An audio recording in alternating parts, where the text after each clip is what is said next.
we're going to head to Old Trafford and look at 3 incidents in this one. Let's start with a penalty appeal from United for what they perceived a foul by Maxime de Kuiper on Amad Diallo. This was in the 16th minute. It was Anthony Taylor, the referee here, Dermot. What did you think of this, though, Jay? Go on. This is a definite penalty for me. Again, Amad Diallo's running into the box. There's the slightest touch. But if I can't even see who the defender is. If the defender, De Kuiper, he puts his leg out, so obviously he's made contact. He's touched the ball slightly, but that contact has stopped Amad getting to the ball. So whether he's touched the ball or not, and it's a minuscule, he's literally touched that because the ball is basically travelling in the same direction. He's stopped Amad getting to that. So that's why I would say that is a penalty. Again, it was the same with Gyökeres. Again, the smallest touch. These touches are not enough to say, oh, he's touched the ball, it can't be a penalty. Because players can still get back to the ball. So that's why I think that Amad one that we've just seen is a penalty. It's interesting that we've seen Gyökeres with Pope, we saw Saka with Kevin, we've seen this one. They've been consistent in this.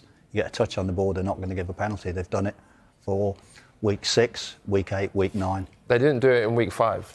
No, when it was Sanchez who touched the ball, yeah. and then Mbeumo goes through, and then so they've changed the rule after week 5. Is basically what you're saying. I didn't say that at all. I said since the Gyökeres one, when they've come out and said he's got a touch on the ball, it seems to be in this situation they've been consistent as you've asked for. They haven't given any of them.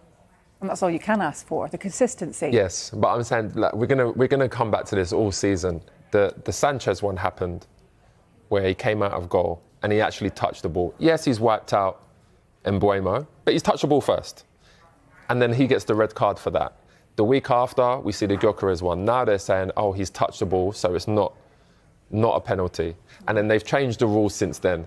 But that rule wasn't in place when it happened to Sanchez, because if that was the case, he wouldn't have got a card at all. No.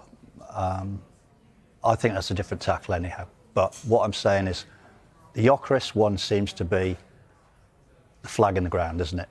Yeah. They've touched the ball. That's what they've said. Saka, Kevin touched the ball. This one, de Kuiper touched the ball. So just three identical incidents, 3 identical decisions. So just to be clear as well for the people at home, rules can be changed during the season? No, there's no such. The laws cannot be changed. The interpretation or how they define the directives, how to interpret them, can be implemented how they feel best. But they've obviously felt, as I say, from Pope, touched the ball. Kevin touched the ball. De Kuiper touched the ball. All 3. There's no doubt about. There's no doubt about. I hear you on that. There's no doubt about all 3 touched the ball. Yes. There's no doubt about all 3. The referee made the same decision. Okay. The doubt is those players, if they don't get contact from the defenders or the goalkeeper, could get back to that ball. Maybe so. Because you see it in you might see a winger dribbling past a defender. The defender might get the smallest touch on it, but as long as he don't touch the winger, he can get past them still and get the ball still. This is another example of interpretation, I'm going to say, because ultimately Amad there, he's come inside. The smallest touch it's not okay. Look, this is the smallest touch. The ball is not really even changed direction. He probably could get back to that as well. Amad is rapid, he's nippy. He could probably get back to that and be in control of the ball, maybe even have a shot. But ultimately, just because you've touched the ball, the narrowest touch, it doesn't mean that it's not a penalty still or a foul. Okay. We're going to disagree on this one, Derms. I'm not disagreeing. So it should be a penalty? I'm not disagreeing. I'm just pointing out that I'm not going to go through it again. The 3 incidents in week 6, 8 and 9, we've had identical decisions, no penalty. So it's obvious that the referees, in their mind, think gets a touch on the ball, that negates a penalty. There we go. We'll leave it at that. Let's move on to this one, which was in the build-up, in the lead-up to United's 3rd goal. We've got Luke Shaw appearing to pull back. Jorginho Rutter. Yep, over to you, Dermot. Play on. I think gets a little feel of a player, but is it enough? Referee's got the best position. He looks at it, says no. You've got VAR says no as well. The VAR and the referee are probably the best 2 referees in the world, so I would side with them. If he gives that, any argument? If he gives that, I can understand why, because you're going to look at it and say he's pulled his shirt. But I agree with Dermot again. I don't think it's enough for him to go down the way he did. He could have been a lot stronger and stayed on his feet. I mean, he's a strong player anyway. Rutter is. He's quick. He could have stayed on his feet there. So I will say it's the right decision. Also, the ball's running away, so he may well think it's easy for me to go down, see if I can get a free kick, because he's not going to win the ball. Yeah, good point. Right. Let's take you to the 71st minute. This was United leading 3-0. Patrick Dorgo fouled Yankuba Minte. Now, a yellow card was given, but you've questioned this one, Jay. Is that right? Let's take a look at the incident then. Yeah, Hayley, I've not questioned it. It is the right decision. Okay. I mean, first of all, it's a terrible first touch from Minte. But he's going through there. Dorgo has touched him. It's a foul. But again, this is Anthony Taylor, I think, making a decision based upon what he thinks what would have happened. And he's got it right, because I don't think he would have got onto that. But then we see examples last week where a referee is saying a defender would have got round to cover. So again, it's an interpretation. I think it's the right decision, which is great, but I'm going to talk about consistency every week now. And if we're going on consistency, that could have been a red card. Why? Any chance that could have ever been a red because card? If a player goes round, if he toes that now and gets round the keeper, for example, the ball goes the other way, not towards the keeper, would that be given as a red card? Right. This is 100% not a red card. Everybody in the world knows. I said it's. I agreed that, but I'm saying if the ball goes in another direction, would you then say that is a red card? Well, it did. Even if he's not in control of the ball?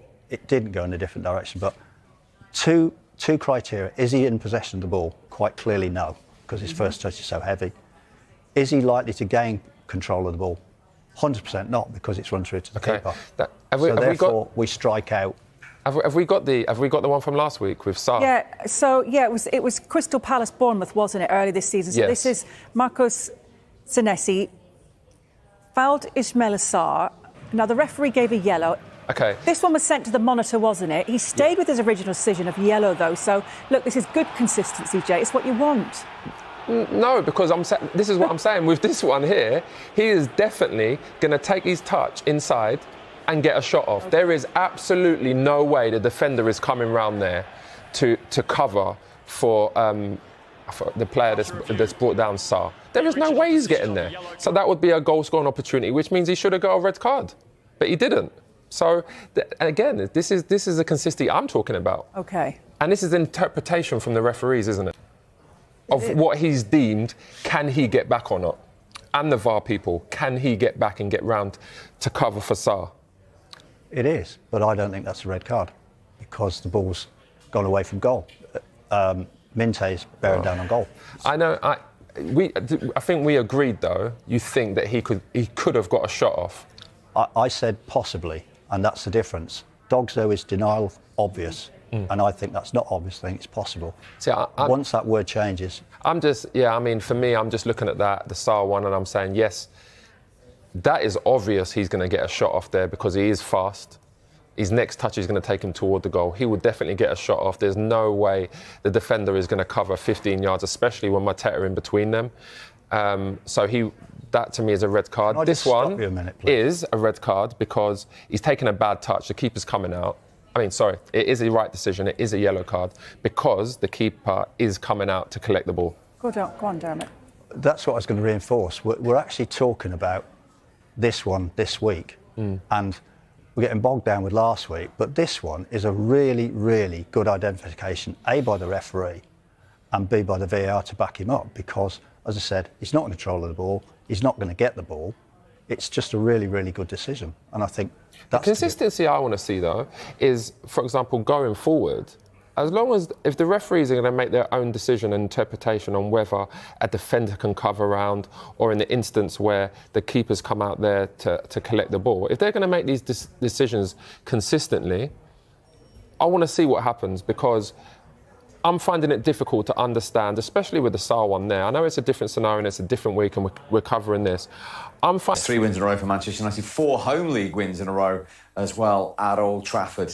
Finished the weekend in the top 6 at last for Manchester United fans. Tim, a little bit of momentum and positivity. Yeah, I'm delighted for United. I thought they've had a real tough time of it, haven't they, over the few years. Look, they're not out of it by any means, but it's encouraging. I think their result against Liverpool at Anfield was a springboard where they can go on. The confidence they would have taken from that. Yeah, they rode their luck in that game, but you're going to go to the home of the champions, you're going to have to ride your luck. And they did that. They scored a couple of goals, got a late Harry Maguire goal, gives them a huge amount of confidence bouncing into their home fixture, where they found it difficult, in front of the home fans who expect.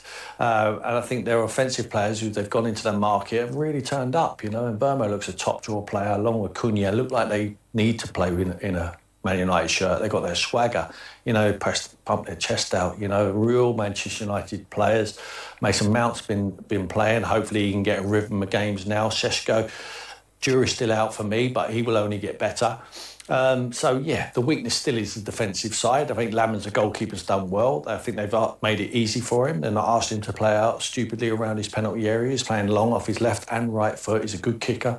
So, it's positive news for Manchester United, finally. They've had a lot of criticism over the years in recruitment, but those two Tim mentioned in particular, Cunha and Mbeumo. I was there yesterday. We know how heavy that shirt's been for certain players over certain years.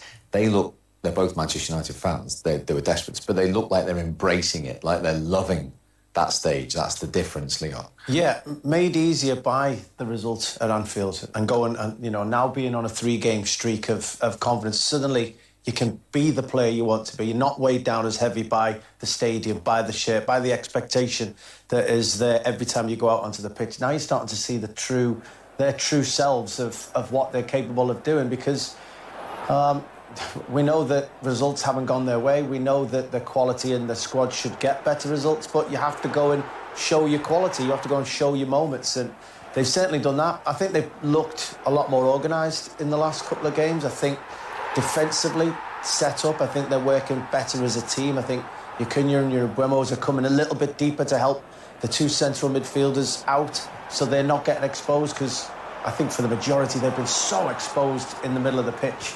But now they're defending as a team, and Mbeumo and Cunha especially are getting back in and helping. And now you're starting to see them arriving in spaces. Now you're starting to see the confidence that builds. And there's no doubt that they're terrific players. And this is the finish of a guy that actually was playing for Brentford not too long back. We haven't seen it up till this stage in his short United career, but I think we'll see a lot more of it. I think a lot more dynamic in the final third now, aren't they? They're playing 1 and 2 touch. You see that? It's probably encouraged by the manager. We have to give him some credit for that, not to be too ponderous around the midfield and the back areas, playing it square and backwards.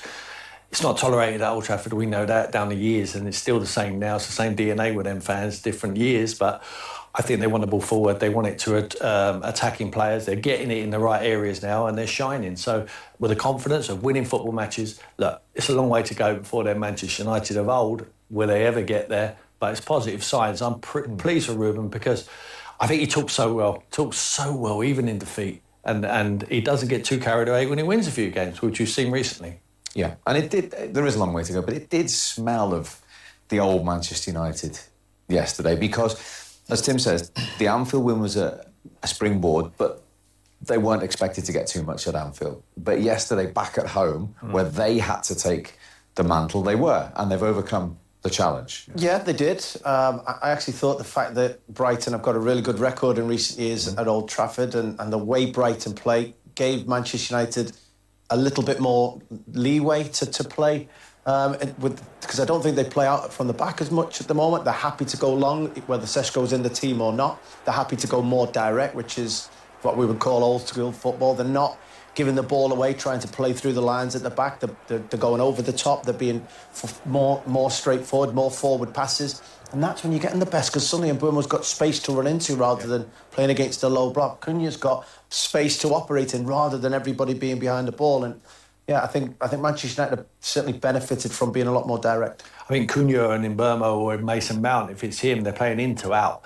So they're helping out Bruno Fernandes in there and Casemiro. We've talked about how sometimes they get isolated, they haven't got the legs to carry around, but some of the distances are great now because they've got Cunha in there. They could just roll him the ball and he takes you up the field. And Mbeumo exactly the same. Good dribblers, good strength. And like I say, the most important thing, they've got the swagger to play for Manchester United. I'm sure if you line up against them in the tunnel, you're looking across.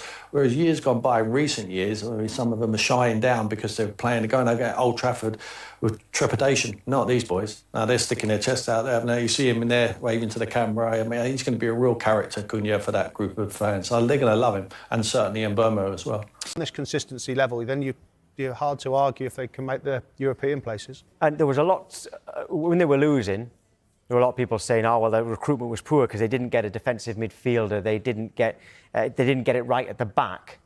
But now, since they've been winning, I mean, Cunha and Mbeumo, Sesko's got a couple of goals in recent weeks as well. So are they showing that actually they've got a recruitment largely right? They've got, largely right, but it's also on the side of it. When have you seen Manchester United take the best player from Wolves and the best player from Brentford? It doesn't really happen, right? They've got them in and they've fitted perfectly into the style of play that he wanted to.